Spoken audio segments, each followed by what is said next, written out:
Et mon argument, Mishka? Non? Puis t'as qu'à l'enregistrer, comme ça on pourra en faire profiter les copains. Bah bien sûr, mon petit ours. Ok, allez, c'est parti. Alors, Mishka, c'est parti.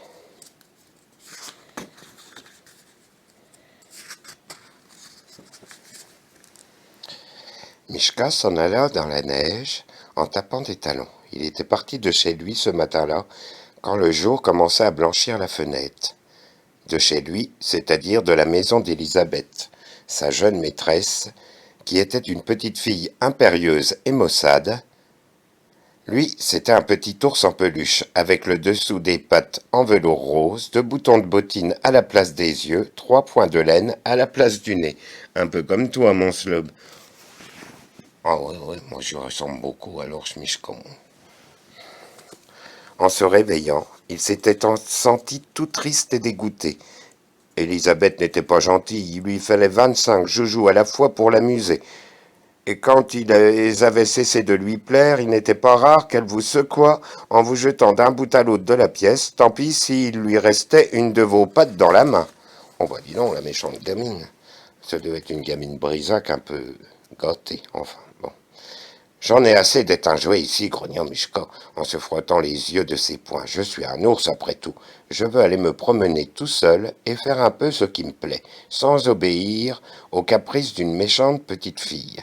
Et bien que la chambre fût tiède, et tant qu'Élisabeth dormait, plaisante, Mishka s'était sauvé en passant par la chatière.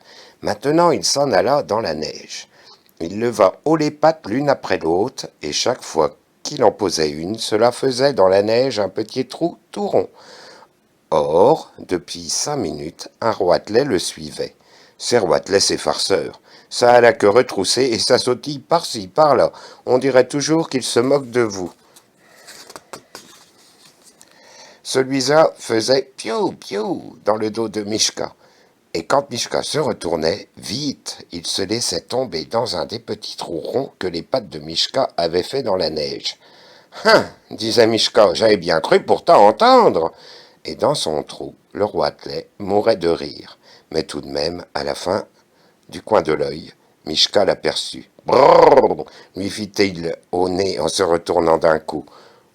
Pauvre roitelet, il eut si peur qu'en volant, il emmêla ses ailes, et ce fut miracle s'il ne tomba pas. Il se blottit dans un buisson et se tient désormais tranquille. Tralalalère, chantait Mishka en continuant sa route. C'est très amusant d'être un petit ours qui se promène dans la campagne. Je ne veux plus jamais être un jouet. Après ça, au pied d'un arbre où la neige avait fondu, il trouva un pot de miel. Une paysanne l'avait sans doute perdu au retour du marché. Mais le pot de miel était fermé et Mishka ne savait pas dévisser le couvercle. Après avoir essayé de toutes les manières, il devient furieux. Tiens, grand bête de peau, dit-il en lui lançant un coup de pied, va-t'en où il te plaît. Et le pot se mit à rouler. En roulant, il buta contre une pierre, s'ouvrit en deux. Voilà le miel. Faisait Mishka en se régalant. Que la vie est belle dans les bois. Jamais plus je ne serai un jouet. Ça, non. Donc, bon, moi, j'ai ouvert un bon miel, mon renard. Bon, comme moi, sinon, il aime ça, hein, le miel. Ouais, c'est bon, faut dire. Hein.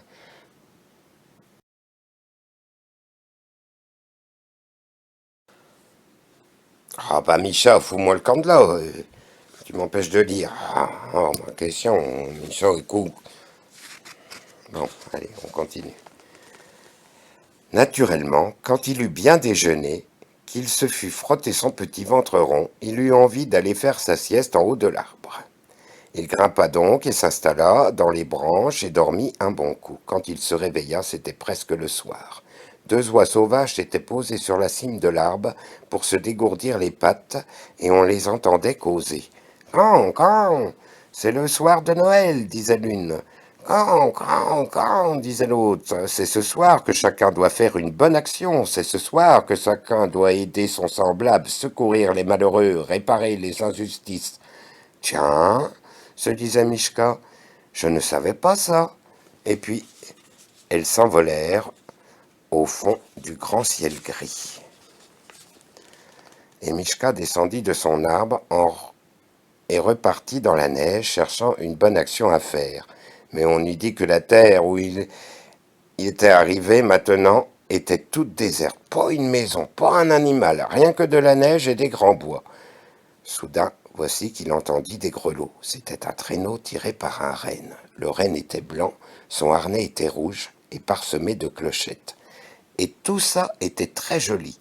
Et aussi, dans ses beaux yeux longs, le renne avait une lumière comme on n'en voit pas sur cette terre, assurément. Sur le traîneau, il y avait un grand sac tout gonflé, tout bossu. C'était le renne de Noël qui faisait sa distribution, comme c'est l'usage dans les pays du Nord, où il y avait bien trop de neige pour qu'un bonhomme Noël puisse cheminer à pied. Oh, c'est quel pergel, ça. Grimpe vite, dit le renne à Mishka. Tu m'aideras. Oh, ça c'était amusant. Le traîneau volait sur la neige. La neige était venue, mais il y avait tant d'étoiles au ciel qu'on y voyait comme en plein jour. À chaque village, à chaque maison, le renne s'arrêtait et Mishka entrait à pas de loup, mettait dans la cheminée un chemin de fer, un pantin, une trompette, tout ce qui lui tombait sous la main en fouillant dans le grand sac. Mishka s'amusait comme un fou. Il était resté sage, petit joujou, dans la maison d'Élisabeth. Aurait-il connu une nuit pareille? De temps en temps, cependant, il pensait. Et ma bonne action dans tout ça? Alors on arriva à la dernière maison. C'était une cabane misérable à la lisière d'un bois. Mishka fourra la main dans le grand sac, tourna, fouilla. Il n'y avait plus rien. Reine! Oh, reine! Il n'y a plus rien dans ton sac! Oh, gémit le renne. Dans cette cabane, il y avait un petit garçon malade. Demain matin, en s'éveillant, verra-t-il sa botte vide devant la cheminée? Le renne regarda Mishka de ses beaux yeux profonds. Alors Mishka fit un soupir, embrassa d'un coup d'œil la campagne où il faisait si bon se promener tout seul, et haussa les épaules, levant bien haut une de ses pattes. Une, deux, une, deux, pour faire sa bonne action de Noël, entra dans la cabane et s'assit dans une des bottes, attenda le matin. Et voilà, c'est terminé. Oh bon, c'est cool. Comment? Tu vois, mon regard, moi je trouve ça cool ce que Mishka il a fait, c'est héroïque. Moi je suis fier de lui ressembler, moi. Bon, bah les copains, j'espère que cette lecture vous aura plu. Quand maintenant c'est l'heure de dormir. Et je vous préviens, on vous lit pas le marchand de sable ce soir. Alors gros bisous à tous. Gros bisous les copains.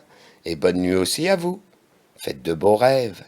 Ton, ton, ton, ton, ton, ton, ton, ton.